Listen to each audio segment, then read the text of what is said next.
follow up on Scott Ford. What was Scott's discovery about an entry to the quote unquote zone? And this is an interesting topic, the zone in general, because I believe there are multiple ways to get in the zone, and some people need to discover their own way. But two ways that I know of for sure, one was discovered by Scott, and we'll get into another one later that was a Tim Galway discovery. I would say when you listen to this, go, okay, well, what are my other ways? Do I have a way of getting into the zone? And there's a reason why we just talked about being fully present, because that's essentially what the zone is.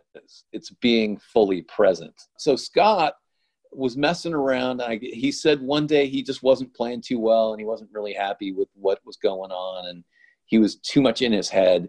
And so he decided to just pay attention to whether he was meeting the ball, good contact point, or out in front, or if he was meeting it late, because he'd been very late on the ball like all day long. So all of a sudden, he just paid attention to his contact point.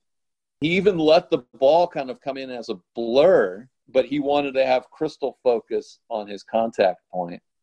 And he would just simply say yes if he met it at the contact point or slightly forward. And he would say no if he let it get past his ideal contact point. That opened up an amazing level of play that he'd never experienced before. And then he found that he could hit any shot he wanted at any time. And his opponent asked him, what did you just do? Because something really amazing is happening on this end. I'm feeling all of a sudden your game just really clicked in. What happened? It's a very simple thing.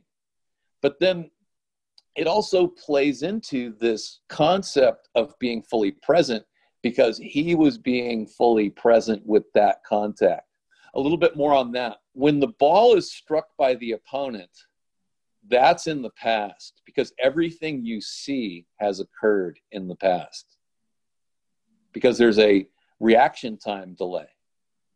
So you can be fully present with your experience of something that's happened in the past, and our brains fool us into believing that we are.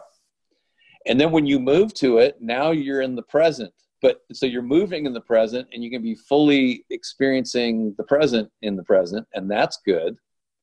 But where are you moving to? You're moving to a future event. You're moving to the contact point. And some people get ahead of themselves. They rush to the contact point. They anticipate the contact point, and then they mess it up when they get there. 80% of the errors that I see with my players are either that they're obsessing about an error that they made a moment ago, or they're in too big of a hurry to make the next shot the best one ever. No, that's good. That's good. I think the way you teed up this answer was that everyone's unique. Everyone still needs to kind of self-discover really what works best for them to get them into the present. I'll tell you what's worked for me is actually something I got from Jim Lohr was, hey man, you better manage the 80% of the match, which is not playing points. You better manage what you're doing between points. And so for me over the years, what's helped me the most, Bill, is to have a specific 4-part routine, between points routine, which keeps me in the present, number one. So I'm not ticked off about the bonehead mistake I just made, or I'm not thinking that, wow, that big forehand up the line, winner forehand is telling my brain, well, that you should be doing that all the time. And so that helps me not only stay in the present between points, but it cleans the slate so that when I start the next point, there's no baggage. There's no baggage left over. That's awesome. Okay, and so now I'm going to answer one of the questions out of order. So that was good. So there's a question that we had on the agenda, but I'm going to bring that one forward right now since you said that. So now, this is my mantra for this talk, automate the rest.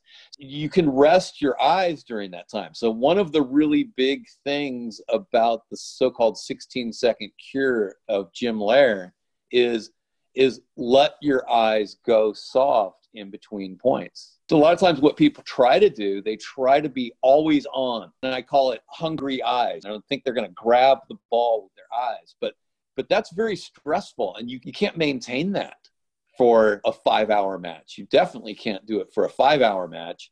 It's probably not likely you're going to do it for 3 hours, and not incredibly likely that you'll do it for an hour and a half. But if in your 16-second cure, you take a moment to just go very soft focus with your eyes. You'll see a lot of pros not really looking at anything. They'll rest their eyes on their racket for a moment. I think Lair says, let your eyes rest on your racket, the court, or a ball. You might even rest your eyes on your opponent to try to get a gauge on what's going on over there mentally and emotionally on the other side of the court. A 90-second changeover is an amazing time to just be able to let down. And then you can come back fresh to that next point or that next series of 2 more games.